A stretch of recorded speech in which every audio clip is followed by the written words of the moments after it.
Hey there, welcome to Questions and Answers. The podcast is all about hitting the road and exploring the great outdoors in your van. I'm Jonny Feld, the owner of Field Van, and today we have a very special guest, my good friend, Mario Cabrales. He's an expert in living the life on four wheels. Mario's a fire captain, desert racer, van life veteran. He's been living the dream since 2016 in his van, and he's here to share his tips, tricks, stories, and a whole bunch of other good stuff, huh? Yeah, let's hit the road. Well, let's do it. I'm excited to be here, and thank you for having me, Jonny. Dude, I feel thank you for coming on. I feel man. pretty honored, like Johnny's new podcast. Yeah, I mean, he's got his dad and Brian, which is number 1 and 2, obviously. It's like, and I'm the next guy on your list. Yeah, you're. Oh wow, you're I feel pretty. Feels good. Big time? Big. I feel like I should be sitting on a pillow in here with you, man. Sit on Mario's lap, dude. We can tell stories. Well, that's what we're going to do. Well, thanks for having me, Jonny. It's pretty cool that you thought of me to come down here. I've never been on a podcast. I don't have any kind of experience. I don't think I'm that interesting. But you were one of the first guys that came to mind when we were talking about doing this podcast. That's awesome, man. For many reasons. But, I like to have fun. That's but so does everybody. Yeah. But Mario definitely is definitely good at having fun. So tell me, like a little background. Where were you born? What would you like to do growing up? I was born in, believe it or not, Hollywood, California, and SoCal kid. Grew up in Southern California my whole life, and moved around a couple different cities. Ended up in Upland, where I reside now, with my wife Norma for the past 3 years, and we just been on one big adventure together.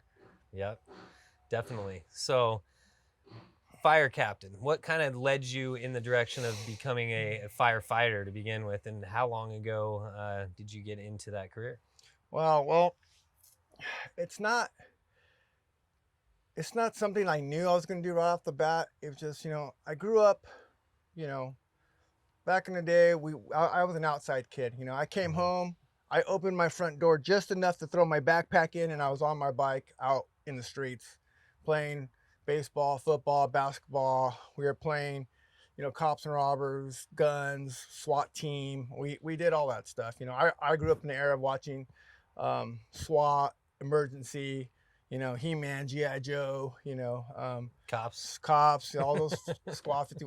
I loved all that stuff. So Yeah. we played that in the street with my friends, and I was always an outdoorsy kind of guy. We were always running around, climbing trees, going on bike rides, building dirt tracks and jumps. And that's the era we grew up in. Yeah, there we were wasn't internet and we're out Game there Boys exploring. We're like 2 cities over. Our parents think we're outside, and we're literally 2 cities over on our bikes, climbing through some abandoned house. It's just like that's what we did when we were kids. Adventuring. And I think that adventuring of the curiosity of exploring never left me. I think I'm literally the same person I was when I was a kid, just a bigger version with more money to do bigger adventures. Yeah. So, I think that's where the love of adventure and getting outside got in me. And I think that kind of led into me participating in team sports. Like I played baseball, I played football, I played basketball.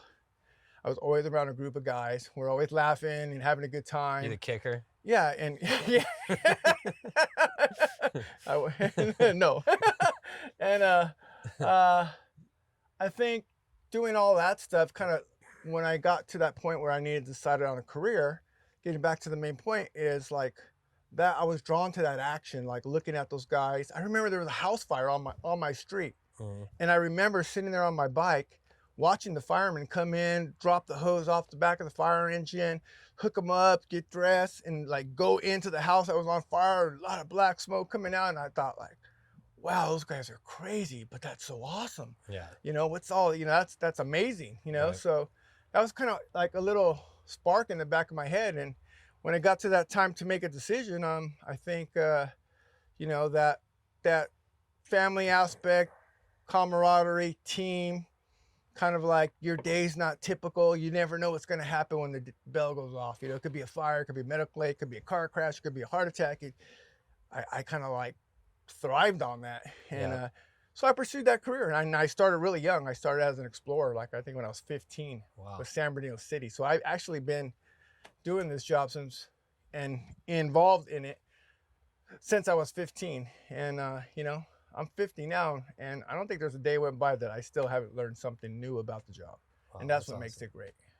Yeah, and you mentioned, you know, when the bell goes off, and I think that also kind of being a firefighter and a first responder, you're never like totally off the clock, right? I mean, just, I mean, you are, but if, for example, I mean, I heard a story, you were driving to work and you were off duty and you're in your flip flops, Right? and Oh, yes. some lady flipped her SUV many times and was ejected on the Right. freeway. And tell me about that. So, you know, we get to work about an hour early than we have to be there. And we do that to have a cup of coffee with the guys to get the, we call it a pass on, like what happened the day before, what's going on, what got done, what still needs to be done. And Mhm. then it gives us time to put our gear and swap out with whoever was there and Cool. check our equipment. So I'm driving into work, you know, I'm drinking my coffee, and I got my flip flops on and shorts and a t-shirt because I'm heading into the station. And you know, normally you change there for PT. And I'm driving, and I just happen to look in my mirror, and I notice this lady lose control, slam into the center divider, and then proceed to barrel roll towards me in my rearview mirror to the point where I had to accelerate because I felt like she was gonna, you Come know, up into you. come into me. So Jeez. as soon as I saw the car stopped, you know, it wasn't even like I had to think about it. It was just instinct. I stopped. I said, I saw what lane that the car was rested in. So I backed my vehicle up in reverse on the freeway in that lane. So basically, like her vehicle was blocking me. I stopped. I jumped out. Now, mind you, I'm wearing a t-shirt, shorts, and flip-flops. And I have no medical gear on me. I think I just threw my coffee on the floor. And I go running towards the car, and I jump up on it was a big Suburban. I jump on the car and look in to see if she's in there to get her out, and there's nobody in the car. And I'm like, oh no. So I look up and I look down the freeway, and I'm like, there she is. She's like 100 yards, literally in the center lane. And it was like a movie. When the cars are coming, you see them like see something, and then one moves out of the way, and then the car behind him didn't see her, so they see her that second, they swerve. So all the cars are doing all this, and they're almost TC, and I'm like, so I like, again, didn't even think about it, just reacted. I centered myself in that lane that she was laying in, and I just started running towards her and waving my arms as big as I could to get people to stop, because I'm like, oh, I'm just picturing her getting hit and run Oh, over.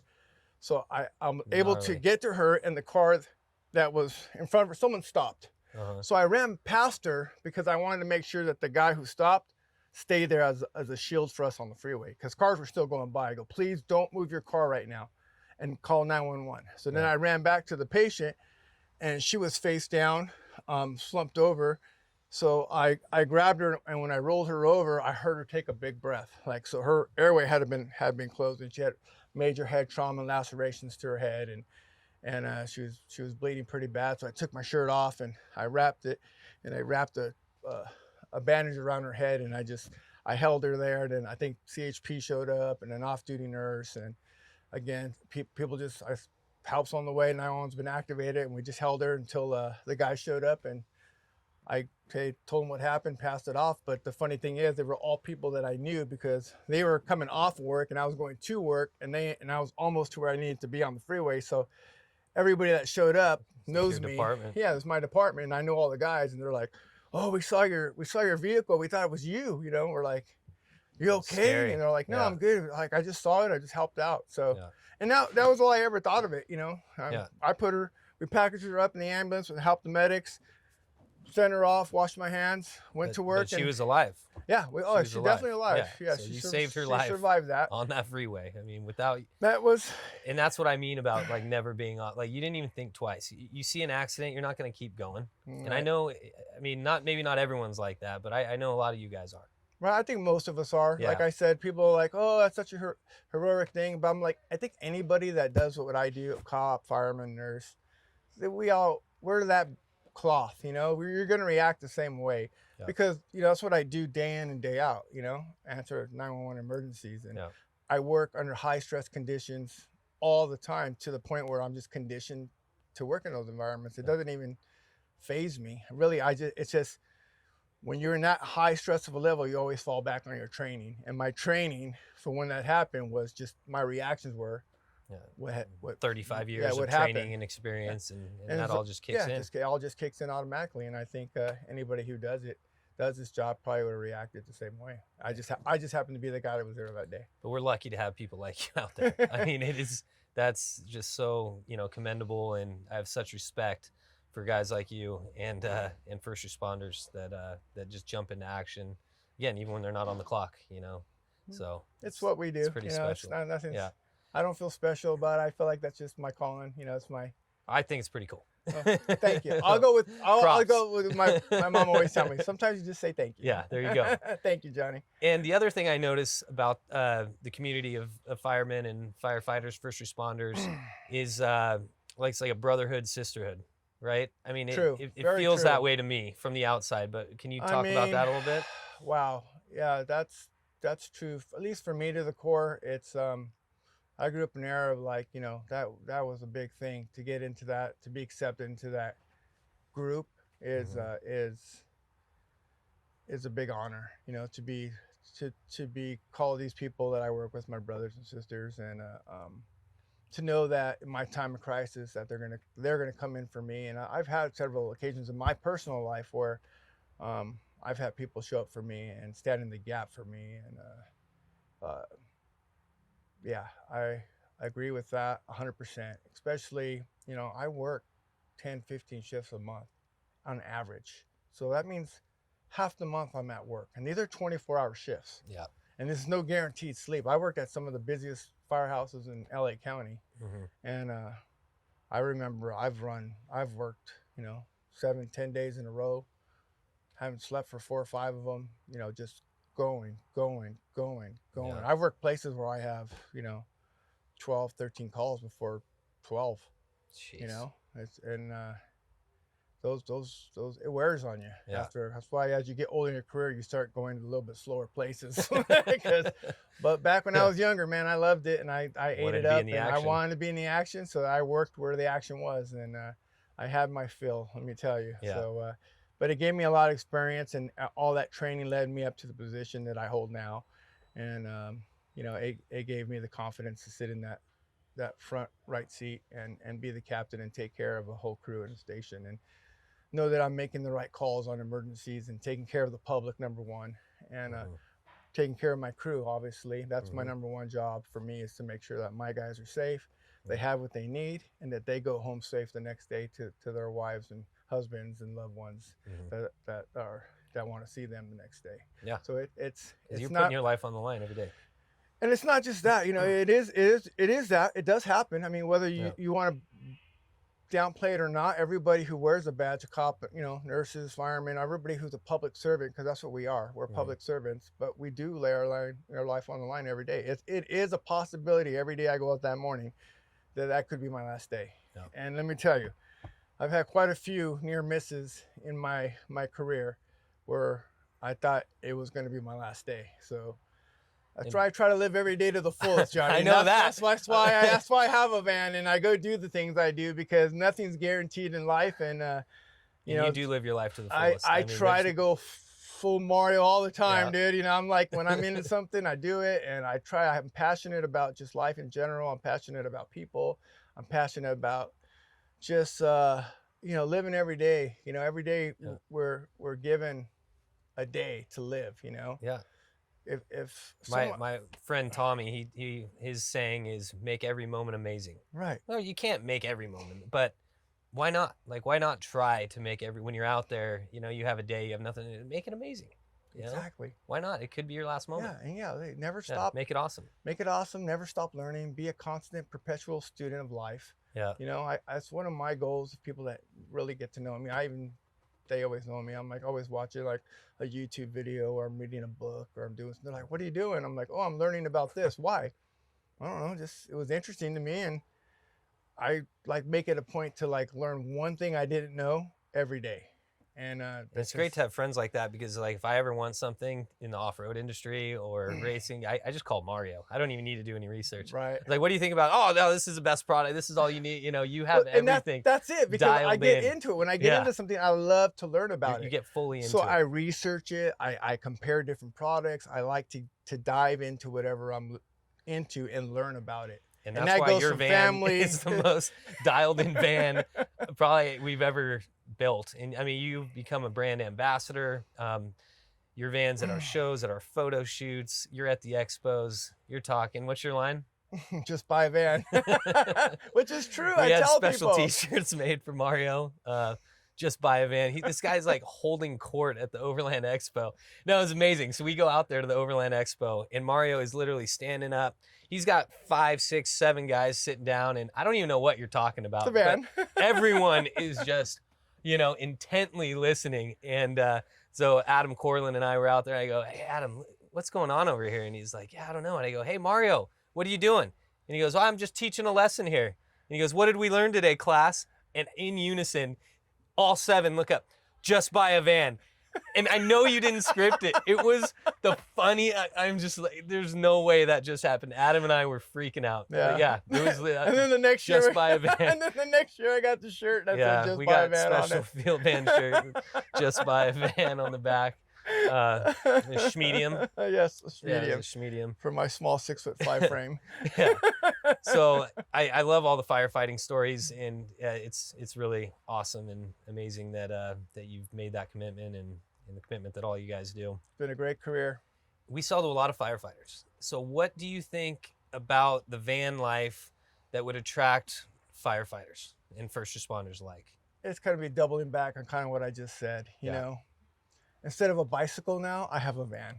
You know, I'm still going on adventures. I'm still exploring abandoned buildings and things out way in the middle of nowhere, going on hikes, driving up roads that I'm curious what's up there.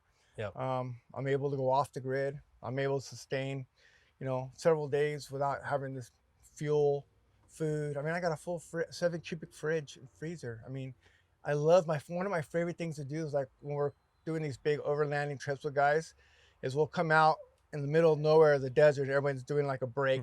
And my favorite thing to do is I like to stock my freezers with popsicles. So now I like to come out when everyone's drinking the beer, I just come out with a popsicle. They're like, "What are you doing? Where did you get a popsicle Middle from?" of Death Valley, right? Yeah, just middle of Death Valley eating an ice cream, because I have a frozen box of popsicles in my van, because I can. Yeah. It's just fun. I love doing that kind of stuff. I think it's funny. I do it more for some laughs. Yeah, and firefighters like to be geared up. Yeah, and I think that's another that's thing. part of You're it, true. right? We work on all these specialty rigs. We have ladder trucks. We have USAR units, hazmat units. We have, the engines. We have the squads, and Your personal gear. personal gear. Yeah. And every single piece of equipment has so much technical, equipment on it that you have to learn as you go up through the ranks, and then you ride those pieces of equipment. And it's a lot to learn. Like that, I think that's where I get specs from, like always studying specs, how much things weigh, how heavy they are, how do they work, making sure you understand everything works. And there's just so much out there to learn, just in my department alone. So I think it translates back over to van. Like, if you look at my van, I mean, like you said, it's pretty well equipped. I have Pretty well. everything you need. And a lot of things you would think, I kind of see the resemblance of, just flashlights on the doors, notepads, emergency first aid equipment, self-rescuing equipment, tow straps, kinetic ropes, pulleys, anchors, all that stuff that you have in preparation in case you get stuck. Because where we go out, you can't call AAA. They're not going to come out with a tow truck and pull you out of the hole. Nowhere. Yeah, so if you don't have the stuff you need to rescue yourself, you're gonna be in a bad situation. So that's such a good tip for van life and overlanding, is being prepared, knowing where you're going and what situations you can get yourself into and how you're going to get yourself out of those situations. Correct. And I think one of the things that I've enjoyed learning is, like you said, always learning, is like I go to those classes. I educate myself. I watch the videos. I go physically attend the classes. I learn how to use the equipment. I learn how to purposely get vehicles stuck and get them unstuck and practice doing that, because you know, you might need it one day. I mean, Yeah. I've been lucky. My van's been so capable, though it hasn't really got me anywhere. And I'm, you know, I really pick and choose on where I need to. Do I really need to go that way, or Yeah. is it worth me trying to get across that? So, Yeah, because you have your home with you too. This isn't just like a rock crawling Jeep that's purpose built right, just to do that. I mean, right. this thing is It's your overlanding rig, it's your on the road rig, it's your home. It yeah, has your it's popsicles, yeah. and it has all your recovery It's got all your equipment. recovery. It's So got you your got everything. food. It's got your it's got everything you need in there. So yeah, you want to push it to the limit, but you got to remember too that, you know, they're not cheap and they do have limits. But yeah, you got to take care of your equipment just like we take care of our equipment at work. Yep.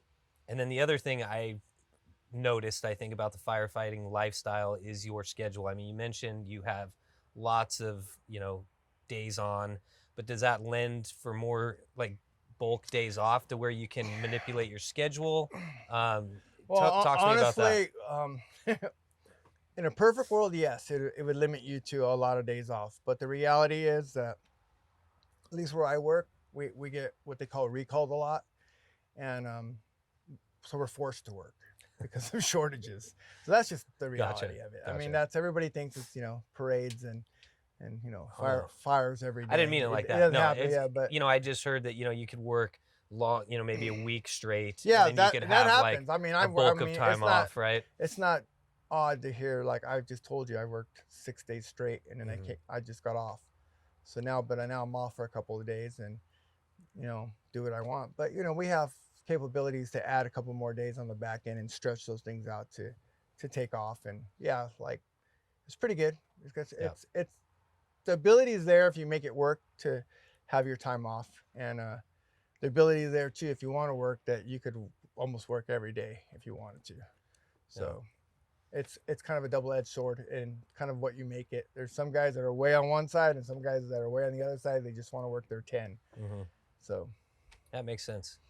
And you mentioned going full Mario earlier. That's a term that we've kind of coined because Mario's van is completely, I mean, there isn't an option. You've put options on and then taken them off and put new ones in their place. I mean, that's, what is it, 2016 van? 2016. It was one of the first sprinter vans that we built out here. Yep. And it is fully built out. I mean, you have all the Van Compass suspension. You have, I think you have every different light brand on there right now.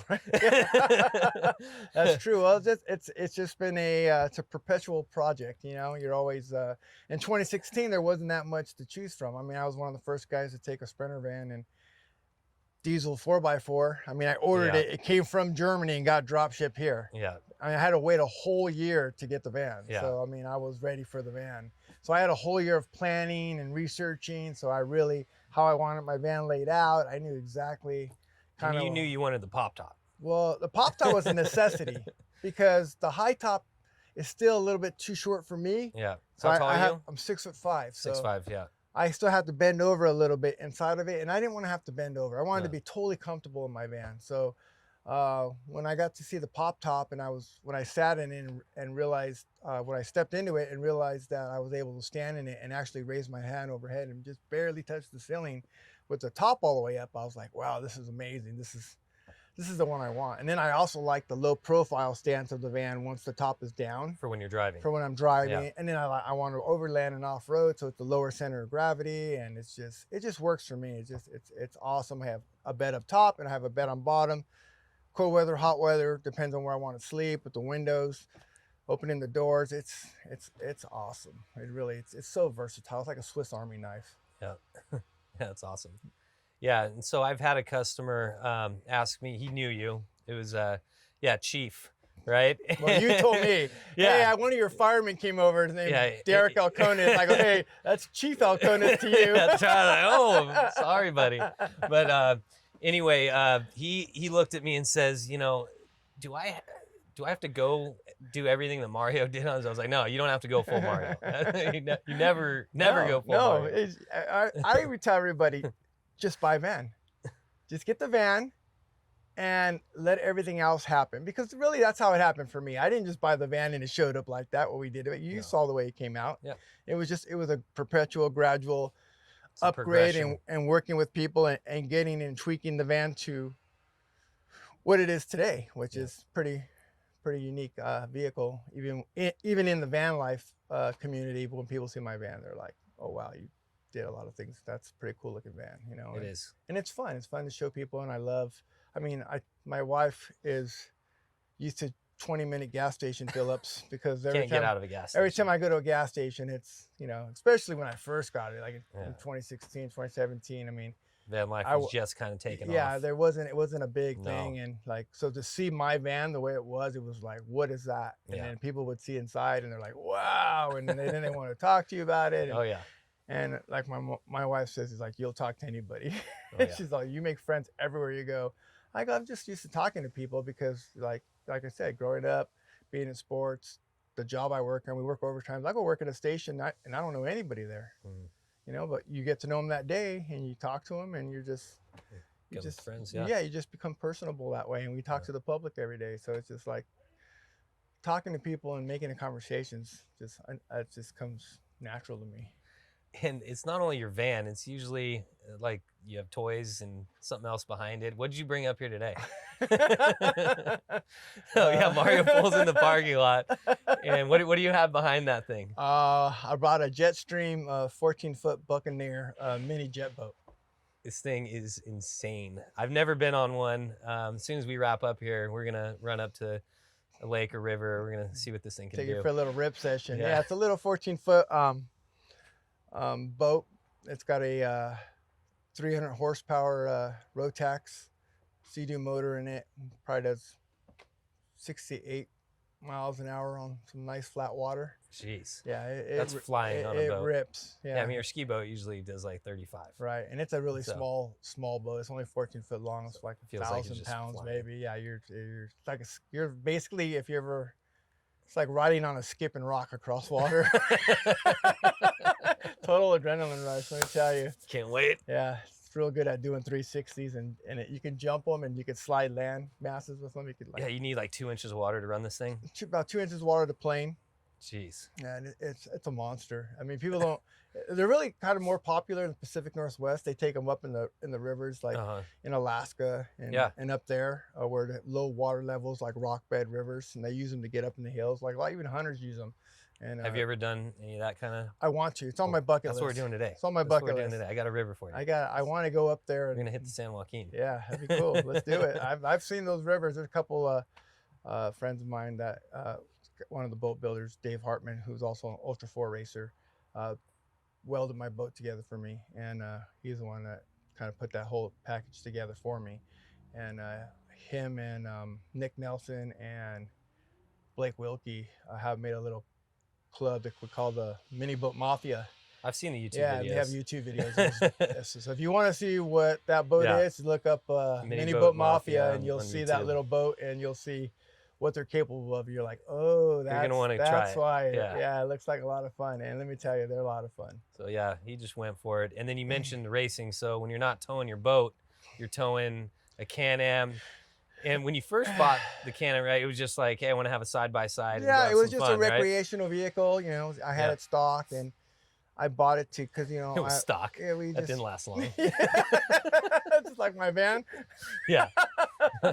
You know, just to go out and have some fun. You know, I like to go out to like Johnson Valley and crawl rocks, and I like to go to Glamis, and I like to go to Ocotillo, and you know, I like to go out and go off-roading. And so, you know, obviously side by sides have grown leaps and bounds from back in the day when rhinos were people yeah. were driving, like, you know, lifted rhinos. Totally. So wow, to what I'm driving today is just night and day. So And you mentioned Johnson Valley. So some of the earlier camp outs I did with you was for King of the Hammers.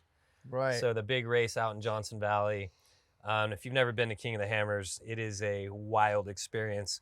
The camping area can be, a little too wild, a lot of dust, a lot of people. A lot of dust. I mean, It it's a is- city that pops up. It's I mean, it's almost like a Burning Man type situation out there. It's like a Tons. city in the middle of the desert, right. and it's just dirt This- and dust. It's amazing. It's sand. an amazing fun and couple of rocks. weeks there of fun activities, and basically I bought that property out there because of King of the Hammers because we used to go annually and go watch the guys race, and we really enjoyed coming out there. And I used to go in my car that I race now when it was just a regular car and spectate. I would be one of the guys on the I was there sidelines with you. just watching everybody, all the cars, race by and going, man, that looks like so much fun. So one of the guys at work hit me up about racing one day. We were at work and it was after hours and we were kind of watching a show. We were watching Dust to Glory.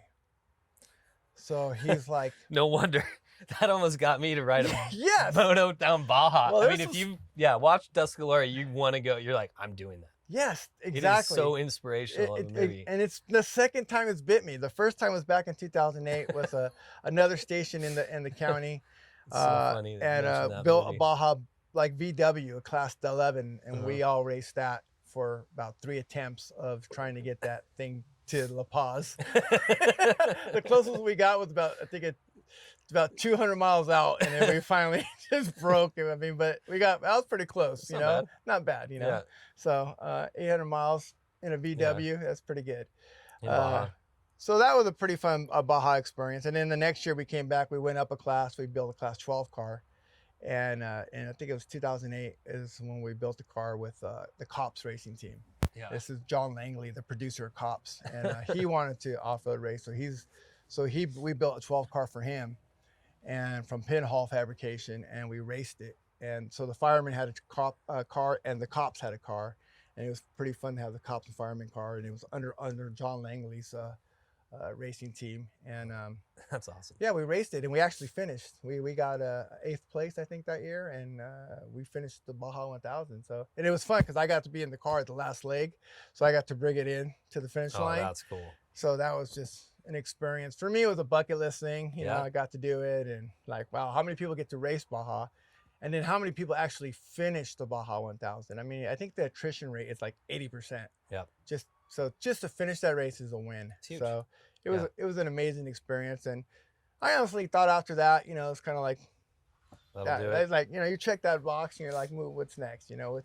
What's next? And, I fast forward to just 2 years ago. Yeah. And we're watching Dust of Glory with somebody new. And one of the firemen, Eric Cooper, asked me, oh yeah, it'd be so cool to race in that. I go, oh, I've raced in the Baja. And he looks at me like, what? Because you've raced in the Baja. I go, yeah, I raced in it. I go, I raced it. So I told him the story. I raced in it 3 times. We finished in 2008. But like, he goes, man, that would be so cool. He's like, man, I wish we could do it. I'm like, yeah, it's pretty expensive. There's a famous line in the movie. It says, if you want to make $1 million in off-road racing, start with 2. Yeah. That's a great line. It's a very true line. Yeah. It's all for glory. That's why it's called Dust and Glory.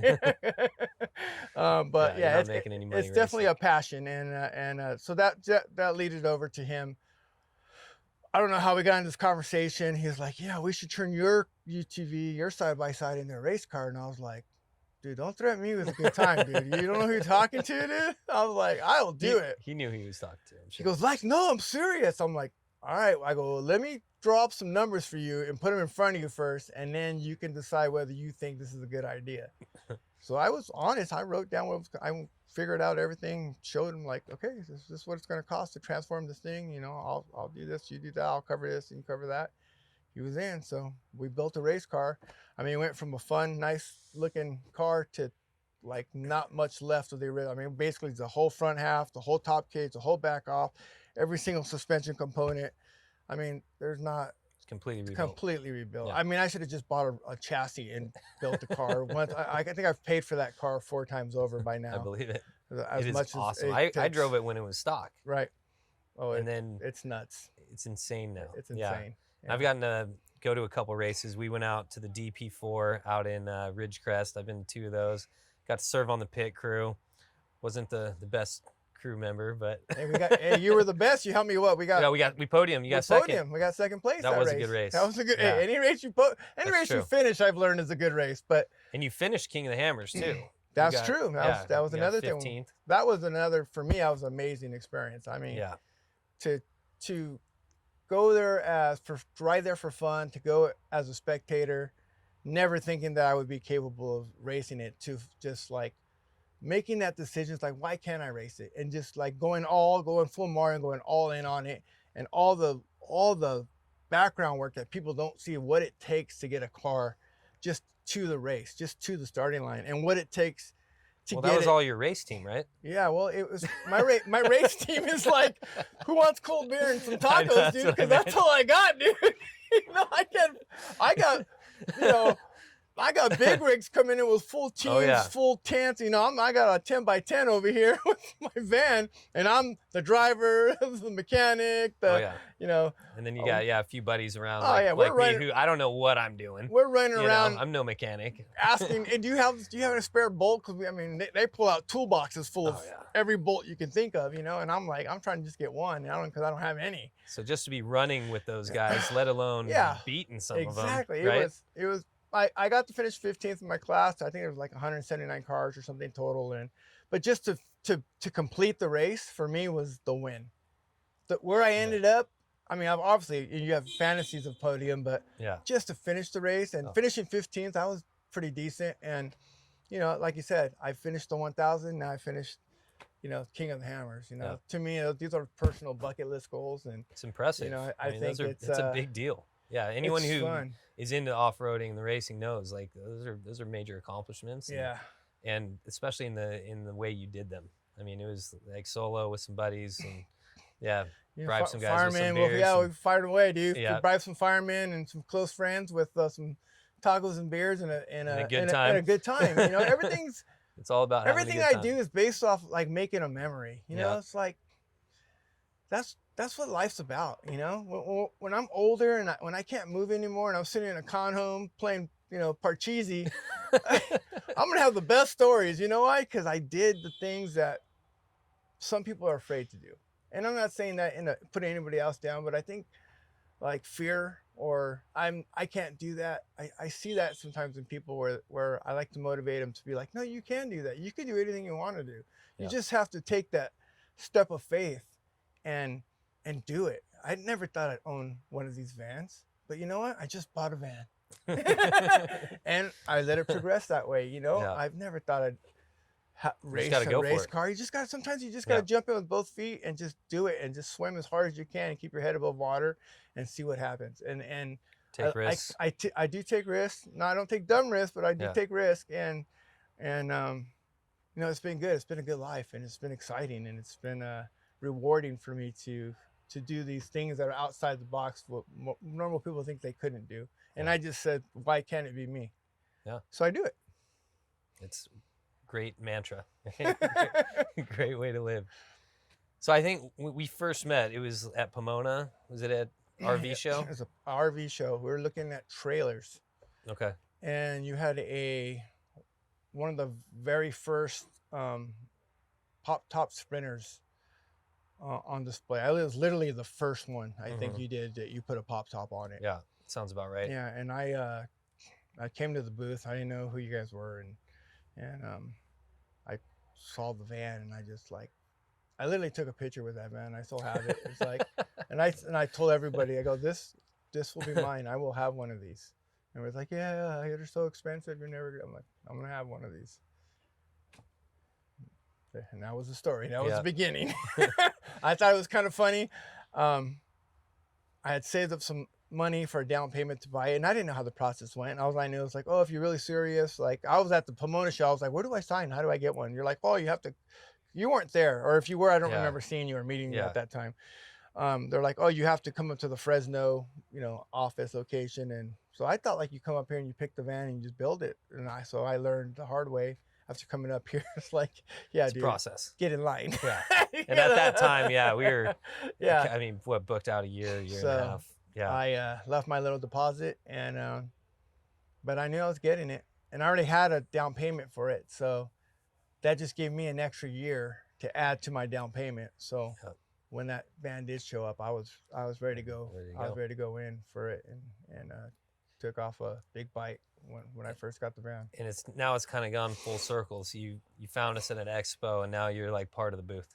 Right. Well, that's an amazing thing about that's atypical. That I'm used to with anybody you kind of have as a business. Jonny, you're so personable. I mean, we've known each other, what, 7, 8 years now? Yeah. And like at first, I'm just a customer, and then like we've become friends. Like you call me on the phone, like, Yeah. what are you doing? Oh, I'm at work today. I'm here for 4 days. We're like, oh yeah, we're gonna go here. You want to come up here? Or Yeah. hey, we're gonna be down there. You want to Go get on together? camping Yeah, you want trips to and go try and get together? together Hey, and- we're gonna go. Yeah. Yeah. You going to KOH this year? Yeah. All right, we'll be there. Like, Yeah. It's amazing how that relationship has happened just organically. Well, you're not a tough guy to get along with. and I like to have fun, and I like to go camping, and it's cool having friends that also have the vans, because we kind of both can live that same lifestyle. We can go to these off-road places. I got buddies with big fifth wheels, and I got buddies with Jeeps and tents, and but just having that van, we can kind of be on that same schedule. There's not Right. big setup. We're nimble. We don't have to go to these big campgrounds, and so that's pretty cool. Yep. And Camp so, where you park. and what do you enjoy about the expos? Like you come out of, I do this in our sales team. We're paid to do this. We go out to these expos, and then guys like I'm you, unpaid. you show up and just have fun with us. Well, and, that's and, it. And what do you like about that experience of like the Overland Expo and Adventure Van Expos? It's kind of like hanging out with, like you said, you're like like-minded people. Mhm. I love the van community. Everybody I ever meet seem to be really good people. I haven't run into anybody that, that's been mean or rude, or it's like people are out there, they like to be outdoors. They like the community. They want to camp. There's always somebody new. From where it was when we first started to how many outfitters there are now and how many accessorizers there are now. It's amazing. You See, that's what I thought your answer was going to be, is like, I go to so I could buy something. Well, it's not, I don't go so I can buy something. I go to see what's new. And sometimes that might lead to buying something. Guarantee Mario comes back to the booth with something, or I'll be walking around and I'll see him like, what's he looking at? He's like, I'm getting one of these. I'm getting one of these. And then Norma's standing there, just Norma, bless her heart, right? She's just like, whatever you want, Mario. She knows. She's used to it. And she was the one that bought last shift. I was like, I don't need anything else. Come on, I'm maxed out right now. No, I really want this for my Bronco. I'm like, okay, well, that's for yours then. All right. Then we're outfitting her Bronco slowly now. So that's fun. Yeah. So yeah, it's just, I like going. I like hanging out. I've made a lot of friends. I have a whole group of friends outside of, most of my core group friends are from work, and then a very few that I still talk to from college and high school. But the majority of my, big majority of some of my friends now are people I met doing the van life thing. Yeah. Romero, cool. We talked to Romero all the time. Yeah. Brian, obviously. Brian works for you guys. He's your right-hand man. I talk to B all the time. Yeah. It's just... yeah, it's a fun group. It's a fun group. We all, like you say, you go out there, you got vans, we're ready. We got all the same toys, barbecuing, camping, hanging out, doing, like you said, we're going to take our vans after this and go launch the mini boat and go camp for the weekend. That's why it's fun. Yeah. That's what it's about. Yeah, that's what it's about, And speaking of toys, so we had a Stav. Thank you for your 5-star review on the Apple Podcast and dropping us a question. So he even suggested we maybe do a whole episode on this, and that's actually a good idea. But being the expert of gear and going to all these expos, and I know how you do your research and you learn something new every day about everything. What is, I'll give you a chance to answer like 2, right? What is the main thing besides popsicles that you like to have inside your van, kind of like from a living or camping aspect? And then I want to know one piece of like recovery gear, like off-road equipment that you think is crucial to bring with your van. So a piece of equipment that I would use inside the van, just like in your daily camping, is... Yeah, or outside, like your camp chair, it's probably believe it or not, my coffee maker. Yeah, fair. I love coffee. You gotta have coffee every morning. It's what gets me going. It's a 110 volt coffee maker. You just plug it right in and so it's just drop like a Keurig in there, and it's so it's the convenience. You like just having the convenience of having the electric. Yeah, you just add a little water, and I plug it into my shelf. Yeah. There's my cup of coffee. Nothing spectacular, but because I am who I am prepared. I have like 2 other ways to make coffee because I want to make sure just in case. I always have coffee. Yeah. Coffee is key. I have my morning coffee and my afternoon coffee. Yeah. That's what I like. I really enjoy good coffee. Nice. So then, as far as the off-roading stuff, is there something, maybe, a light or bumper winch, something like that, or like a piece of recovery equipment, or anything cool that Well, you've seen lately that you think it's you need to have? definitely under the umbrella of a must-have for Uh-huh. outside. It's definitely, I'll put it under recovery equipment. Now, what that means for you could be something different. For me, it's kind of multiple things. Like I wouldn't feel safe going out without I have a Warren winch on mine. Uh-huh. I have max tracks. I Winch, max have tracks. a tree saver. I have a Uh-huh. strap. I have a kinetic toe strap. I have all Yeah, the full things. winch kit. Full winch kit. Yep. A high lift jack. I have everything you need to get on a shovel. I mean, to dig it out. And that's the right answer, because you don't know what you're going to run into. Right. If you're off-road, it's like, yeah, I just have my max I tracks. just have a jack. I Yeah, just have a max track. yeah, I just have this. It might get you out of one or two situations, but you won't be ready for everything. Got to you go can prepared. encounter pretty much anything out there. So I would say recovery equipment, and that's what's Yeah. cool about the vans. You have the little box in the back. I put all my recovery equipment in there. It's always there. I always have it with me. I have all my pulleys, my winches. I got all my stuff. I got flares. I got all kinds of signaling gear. Yeah. I'm ready. In case that. anything happens. And yeah, because like we've already talked about it. Yeah. Like that's the most important thing, I think. If you're gonna do this lifestyle, we're not just camping at, KOA. Yeah, right. We're out in the middle of nowhere. A lot of times we're in the middle of the miles desert, and miles off the miles highway. off the highway. No cell reception. I mean, out of cell reception. I love being out of cell reception. Yeah, it's great. So yeah, no electronics, which Yeah. which is it's pretty nice because Yeah. you it's nice to disconnect. Disconnect, and be out exactly. there in nature and just like really take in the surroundings. And that's why I have the van too, because I not only am I out camping, but I'm out camping by myself. Right. Like I'm out where there's nobody else around. Like it's just me and the birds. And you're seeing things that people don't see all the time. Like, yeah, you're experiencing places that you can't get to with your Honda Right. Civic or Yeah. your huge motorhome or Yeah. whatever it might be. It's You pretty see someone specific. that's pretty, either they're like-minded person that has kind of same capable vehicle you see, or yeah, it's just rare. Like some of the places that we've been, we're out there. So I could sit here and talk hours with you, but a couple more questions. So, of the trips you've taken in your van, is there one that sticks out that you're like, man, that was really awesome, or you'd recommend someone in a van, like, you got to hit this trip? Or location? I already know what my best trip was, because it's when I first got my van, and I was with my wife, Norma, and we took a month off of work each. Wow. And we got in our van, and we had no reservations. We had no destination. We had a cooler, a freezer full of popsicles and like, where do you want to go? So we took off and we did like all of Texas.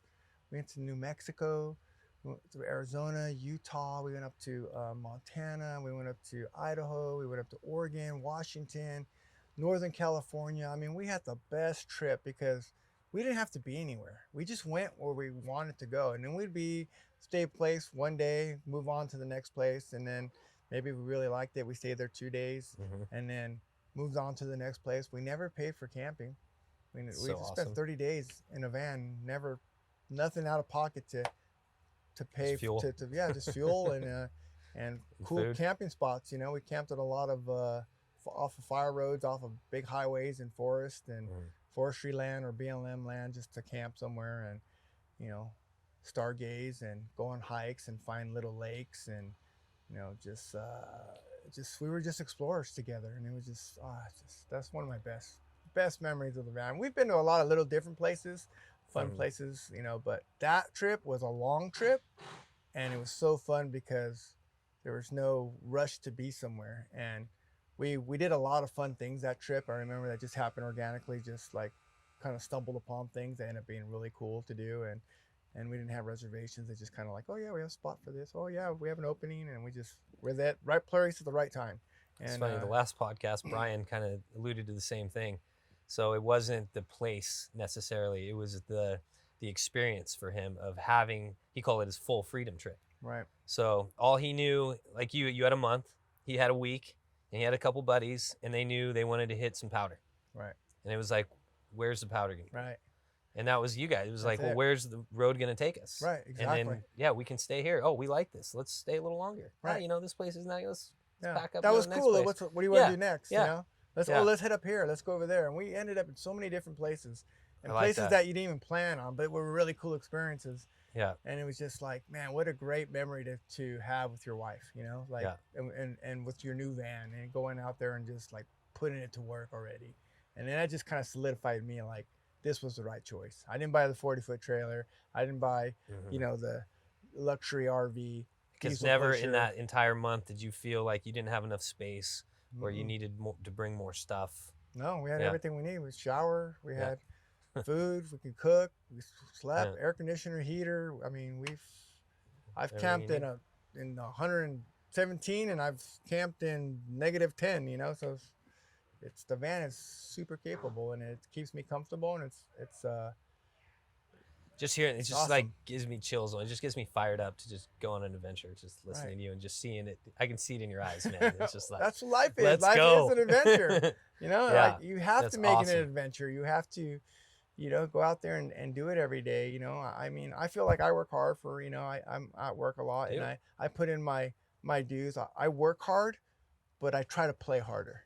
I know. So, you know, I definitely, I try to balance that, you know, and I think I've done a decent job. You know, I'm not perfect, but, you know, I try to, you're on the right track. Try to get the most out of it. So kind of tied into that, is there like a bucket list place or somewhere that you really want to go in your van that you haven't been yet? Yes, I want to go to Alaska. All right, that was my dad's answer too. Yeah, makes sense. I want to go there too. Yeah, I've never been. I've seen all I've seen other people's. I think the biggest thing is the time it takes to get there. So it's a huge commitment. You have to have that big time window, and that's what's always. And you got to be in a certain window from what I weather and stuff like that. Yeah, and my dad and mom always worked so hard. They've never had that big block of time until recently. So they're planning that, but. Yeah, I mean, I'm getting close to retirement. I'm probably 5 years out, and starting to align my ducks for that type of thing. But yeah, I can see myself definitely pulling off some big trip like that once don't have to go to work anymore. Still gotta go to work. Yeah, you gotta pay for gas. Gotta pay for the fuel. Yeah. So kind of like to end the podcast with giving you the ability to ask me something. Like, is there some question you want to know? How do you have this relationship with everybody? Because I feel like I have like a total relationship with you. It's like, I mean, or is this just like, you're just so cool? Johnny's just so cool. All his customers. It, man. Come on. He goes camping with all his customers and calls them and asks them how they're doing at work, and goes hangs out with them. Maybe we shouldn't have gone there. You're just such a genuine dude. I do enjoy our customers. I really do. Yeah, I mean, of course, I don't have the same bond. My wife would kill me. She already thinks I have too many friends, but I do. We really develop a good relationship with our customers, and I think Brian talked about on our last podcast. It's because you didn't just come in here and buy a van and take off, right? It was a process. Like, we worked with you, we got to know you, and then we go to these expos and we're hanging out at Overland Expo, and then you brought out some good tequila, and then like, wait, I like good tequila, and then we start talking, and I do have a great relationship with a lot of our customers. I mean, I was blushing, I'm sure, man. That was too nice. But no, you're pretty unique when it comes to that. I mean, it's not just you two, like Brian and your staff and Peter, all those guys. Everybody's just like, I can see like the family atmosphere, how you run your job here. Like, the way you take care of your employees also. I mean, as just someone looking in, I see that about you, and I like that. It makes me thanks, man. Happy to have a field van and be like what you guys represent, and that's why I'm happy to be an ambassador for Field Van, because it's like I'm all in on everything you guys do. It's just it's so good, and the way you I thought you might ask me something that would make me feel uncomfortable. I didn't think it was gonna be like that. Well, I'm just saying, thanks, it's just man. You're a good dude. That was really nice. Okay, but our team, we have a great team. Yeah, you guys. And it's because we work with great people, and it's pretty easy. Okay, well, that's a good answer. With people like you. Well, okay, well, let me put a little bit more pressure on you. What is something you think you have to what is something you think you could work on? Like Johnny's so well-rounded. You're a smart dude. You know, you're a people person. You're obviously running $1 million business here. I mean, so like, what are your struggles? What do like, I need to work on? What do you need That's to work good. on? I like that. Yeah, my organization skills aren't the best. Okay. So that's where I have great guys here that help me with that. See, I'm not like good at computers and tech and kind of that side. I'm more of a people person. I like the marketing. I like that kind of thing. I'm not an accountant. Right. You know, those types of detail. I don't like getting stuck in the details. Right. I'm more of the big picture. So I need help with that Okay. big time. And so having the right people and it's about building a team, right? You mentioned Brian, and we have Nick and Mark and Jack and our sales. I mean, I could go on, and we have 75. I can't name them all, but everyone plays a key role. Whether it be the guy that's checking in the van, the guy that's checking out the van, or everyone in between that lays a wrench on that thing, or runs some wiring, or just has a part in it. Right. Engineering. I mean, there's just it's a team effort, and creating a good culture here to where we have fun. We enjoy what we're doing. We're building cool stuff, so we can all be passionate about what we're doing and enjoy working with each other. Like you said, with your firemen, I mean, we're here together a lot, right. And right. it's Monday through Friday, 8 to 5. We do these expos, we go camping, so you become like family with these people, and I think that's what makes it a cool place here. And maybe that's where that connection happens, because you kind of run your business the kind of way that I'm run my fire station. You're with these people so much, they become your family. Yeah. I know their wife's names, I know their kids' names, I know their birthdays. Yeah. You spend half your life with these people. Yes. Because you're at work. You're here every day. Yeah. I'm at work 15 days a month. So basically half of my life I'm with these people. Yeah. For 24 hours. Yeah. So I see it, and I think that's where that connection maybe is made on that. And we're both a little level. crazy. I think so. We kind of have that screw loose. I don't think it's you know what I mean. That adventure, just kind that of drive. More about that wanderlust, for adventure. That's what I was looking for. To go out there and find it. Go for it. Go for it. Yeah. Full Mario. That's it. Send it. Just buy a van. Just buy a van. Awesome. Yeah. Well, Mario, thank you so much for being on the podcast, dude. It was awesome. Thanks for having me. I feel hearing honored. Your stories. And Johnny, you called me. Hey, I want you to be on the podcast. Like me? What are you going to talk to me about? Just because I wanted to laugh. Have a good time. I'm sure we're going to have some laughs. I brought you a bottle of tequila. So. All right. Yeah, we'll have some more. We'll have some awesome. Laughs. Thank you so much for tuning in to Questions and Advancers. Our guest today, Mario Cabrales, firefighter, race car driver, adventurer, lifesaver, good friend, just the man. We really had a good time learning about all his adventures and his career and how he enjoys van life. And if you liked what you saw, check us out on YouTube. Tune into our podcast on Apple, Spotify. We're on TikTok, Instagram, Facebook. What am I leaving out? You hit it all. Yeah, LinkedIn, Twitter. Your social media master. Yeah. So find us, and thanks for leaving us a nice rating. And if you have any questions for our next podcast, leave it in the comments, and we look forward to seeing you out there.